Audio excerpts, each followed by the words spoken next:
Are you having a hard time figuring out what to get Dad for Father's Day? You should check out Row 1 Brand's Vintage Pictorum Gallery. They have America's best sports art. With over 7,200 historic sports prints, you're assured to find something unique for Dad this Father's Day. Instead of a boring old tie, get him a historic baseball photo taken by Henry High Sandom at the historic Polo Grounds Stadium in New York City during the 1894 Temple Cup. Or, if he's an NFL buff, check out the 1963 vintage NFL poster. These are so good looking that you'll be amazed how they turn out. Shop now at sportshistorynetwork.com/row1 and save 15% off your order.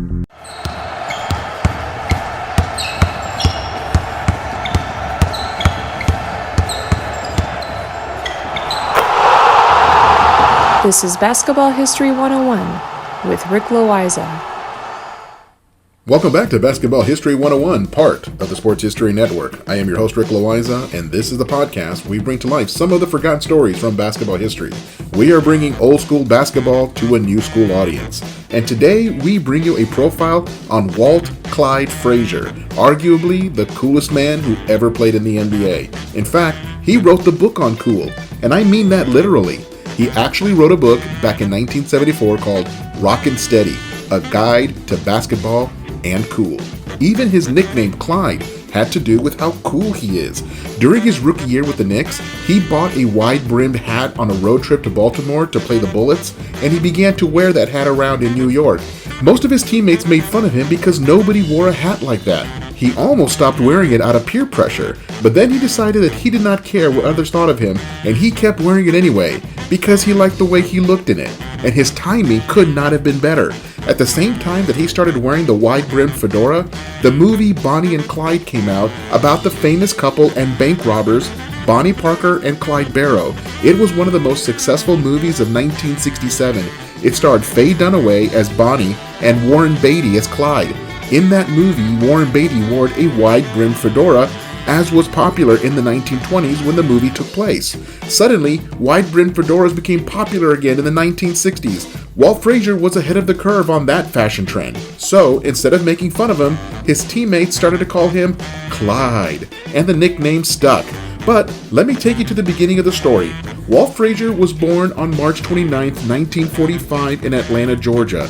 Back then, segregation and Jim Crow laws were still in existence. Frazier was the oldest of 9 children and carried a lot of responsibility for his younger siblings. He loved playing all kinds of sports, but no matter what sport he played, he was the one with the ball in his hands almost every single time. The only court near his house was a dirt court where he had to work on his dribble while navigating rocks and pebbles, which affected the bounce of the ball. In the long run, that dirt court is probably what helped him with his incredible control that he had with the ball. Once you have practiced dribbling on a dirt court, dribbling on a perfectly flat NBA court should be easy by comparison. He went to Howard High School, an all-black school, where he was the quarterback of the football team, the point guard of the basketball team, and the catcher on the baseball team. He was always the one controlling the game, and it made sense to let him because he was the best athlete in the school, and he knew how to lead. He did have a few scholarship offers for football, but he knew that a black quarterback was not going to go very far back in the early 1960s. So he decided to accept a basketball scholarship to Southern Illinois University, which played Division II at the time. He had a really great first 2 years at the university, but he was not fond of going to class or doing his schoolwork. And that came back to bite him later on. He was ruled academically ineligible during his 3rd year at school. That means that his grades fell to the point where he could not participate on the basketball team. That gave him a year to bring his grades back up to the point where he could rejoin the team, and that is exactly what he did. He was eligible again for his senior year. At the same time, Southern Illinois made the jump from Division II up to Division I. Frazier shined during his final year of college basketball. He was playing at the highest division of college, and he led Southern Illinois to the 1967 NIT Championship, where he was named MVP of the tournament. The Final Four of the NIT tournament is always played at Madison Square Garden. His performance in the tournament put him on the NBA radar as one of the best guards coming out of college. Also, playing in Madison Square Garden was a foreshadow of his future NBA career. Up until that point, Frazier was not sure that he had what it took to make it to the NBA. After all, his scholarship was originally for a Division II school, meaning that he was not offered a scholarship to a Division I school coming out of high school. It was only by chance that the school he was already playing for moved up to Division I.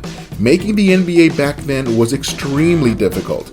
The NBA only had 12 teams, and that means that the NBA only brought in around 25 to 28 rookies per year. So if a player was not considered to be one of the top 28 players coming out of college, it was virtually impossible to make the NBA. But as I mentioned, that NIT performance in New York was crucial. It was basically a tryout for the New York Knicks. So, with the 5th pick in the 1967 NBA draft, the New York Knicks selected Walt Frazier from Southern Illinois University. And now it was time to move to New York and join a team that was already loaded with talent. The team had Dick Barnett, Willis Reed, Walt Bellamy, and Cazzie Russell. And joining the team along with Frazier were 2 other rookies by the names Bill Bradley from Princeton University and Phil Jackson from the University of North Dakota. The Knicks already had so much talent, and they just loaded up with a bunch more. Now this is a great place to take a break, and we will be right back with the start of Walt Frazier's NBA career. This podcast is part of the Sports History Network, your headquarters for the yesteryear of your favorite sport. You can learn more at sportshistorynetwork.com. We here at the Sports History Network proudly partner with 26 podcasts, all revolving around the history of sports. But did you know that many of our hosts were sports history authors way before they started their shows? It's true. We've got Joe Ziemba, host of When Football Was Football, Joe Zagurski, host of Pro Football in the 1970s, Mark Morthier, host of Yesterday Sports, Tommy Phillips, host of Lombardi Memories, and Scott Adamson, co-host of From the 55-Yard Line. All these authors have many books for you to choose from. To check them out, go to our website at sportshistorynetwork.com/sportshistorybooks. Pick up your copy today. Soundtrack provided by Kevin MacLeod of filmmusic.io. Welcome back to the show. We just covered Walt Frazier's story from childhood through the 1967 NBA draft, where he was taken by the Knicks. So let us continue with his NBA career. Being drafted to a team with so much talent gave Frazier a chance to develop without a lot of pressure. He averaged 9 points and 4 assists per game as a rookie, which is respectable. But Frazier's reputation was for being a top-notch perimeter defender. His role was to stop the other team's lead guard or sometimes small forward. Early in his rookie year, he was assigned to check the great Elgin Baylor of the Lakers. He got down into his stance and got a good snarl going on his face. He was intense and he wanted Baylor to know it. Baylor just looked at him and said, "What are you doing, young blood?" And then Baylor proceeded to score at will against Walt Frazier. So much for being a defensive specialist. Frazier felt foolish and exposed, but he got better. The first thing that he took away from his encounter with Elgin Baylor was to keep a calm demeanor and never let the other team know what was on his mind. That was when he decided to play it cool. He purposely did not want the other team to know if he was happy, upset, excited, angry, or anything. He gave nothing away with his posture or facial expression. He was just cool. Some said that Frazier was so cool that he could play an entire game while hardly breaking a sweat. For his second season, he increased his numbers to 17.5 points per game and 7.9 assists per game, and that is nearly double in both categories compared to his rookie year. In fact, Frazier increased his scoring output in each of his first 5 seasons, culminating with a 23-point per game average in his 5th year. And his defense got better too, as he began to learn the rhythms and patterns of each of the other guards from around the league. Remember that back then there were only 12 teams in the NBA, so every team played everyone else in the league a minimum of 4 times per season, and some teams as many as 7 times per season. So it was not hard to learn everyone's idiosyncrasies. His 3rd year in the league is when everything came together for the Knicks, and they made it all the way to the NBA Finals against the Lakers in 1970. The series went all the way down to a Game 7, and that was the famous Willis Reed game when Reed injured his thigh and probably should not have played, but the doctor gave him a shot in his thigh with a heavy dose of Novocaine. He made his first 2 shots and then was fairly ineffective after that, but that was the lift that the Knicks needed. In that Game 7, Walt Frazier finished with 36 points to lead all scorers, 19 assists, and 7 rebounds. It was truly one of the great Game 7 performances in league history. Along with the other stars on the team, he helped to deliver to New York their first NBA championship. And by the way, if you want to hear more about Willis Reed and that Game 7 back in 1970, go back and listen to episode 80, where we do a profile on Willis Reed. Anyway, a year after that championship, they were knocked out of the playoffs by the Baltimore Bullets and Earl Monroe. But as luck would have it, the Knicks were able to then trade for Earl Monroe, who was one of the toughest players that Frazier had to defend. Well, Frazier would no longer have to worry about defending Monroe, except maybe in practice. In 1973, the Knicks were able to come through again and win their second title in team history over the LA Lakers. Frazier had established himself as one of the premier guards in the league for a full decade for the New York Knicks. However, as was the case for most players back then, as he turned 30, he began to lose a step. NBA careers were much shorter back then. Medical practices and treatments were not what they are today. Anyone who played beyond 10 years was considered to have had a long career. Today, a star player should be able to go at least 15 years at peak level performance and 19 or 20 years altogether, assuming they stay relatively healthy.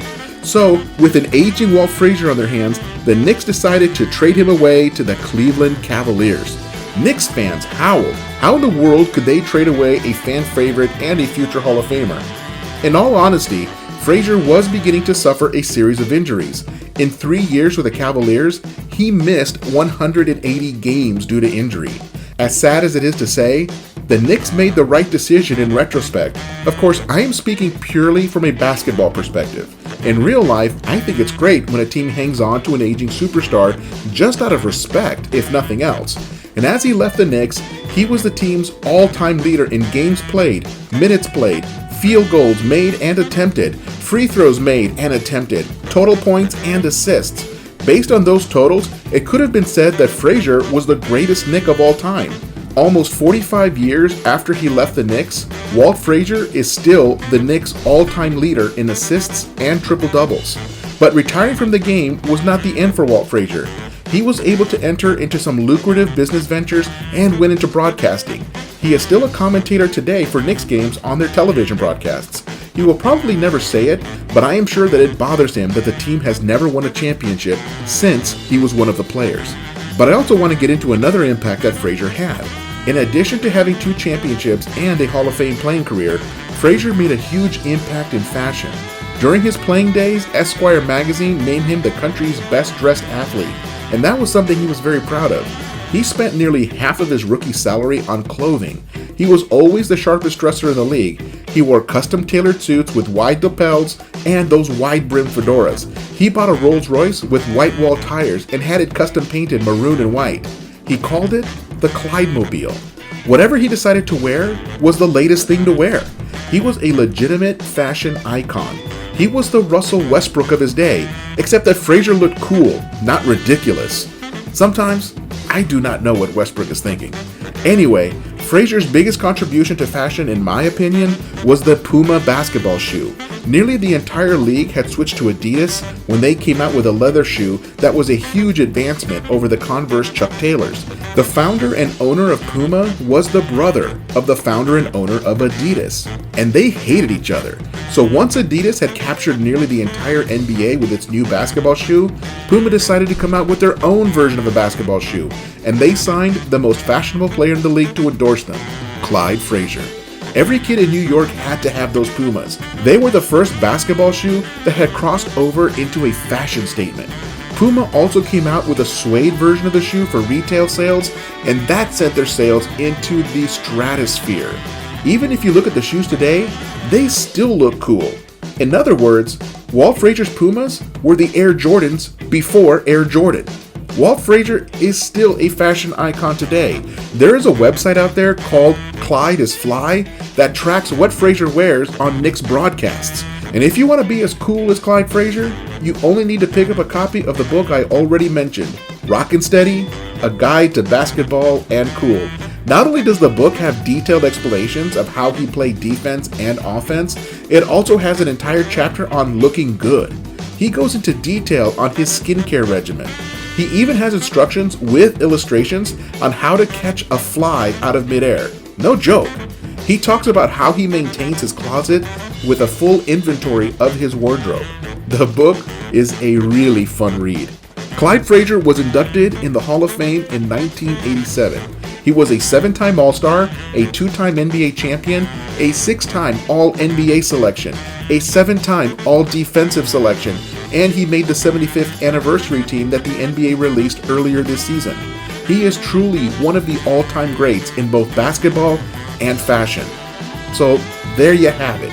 That is our profile on Walt Clyde Frazier. Join us next week when we go all the way back to high school to share the story of 6-against-6 basketball that girls played in the state of Iowa into the early 1990s. Playing 6-against-6 was actually a way of saving girls basketball altogether, as some people in the state wanted to eliminate girls sports altogether.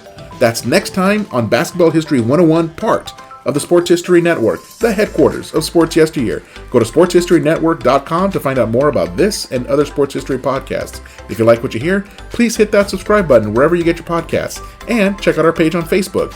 It's called Basketball History 101 Podcast. There you will find shorter historical posts, as well as comments and discussion starters on today's game. I'll also announce there when new episodes come out. I want to thank my producer and editor, Jacob Loayza. Join us each week as we continue to mine the history of basketball for more great stories from the past. Take care, and see you soon.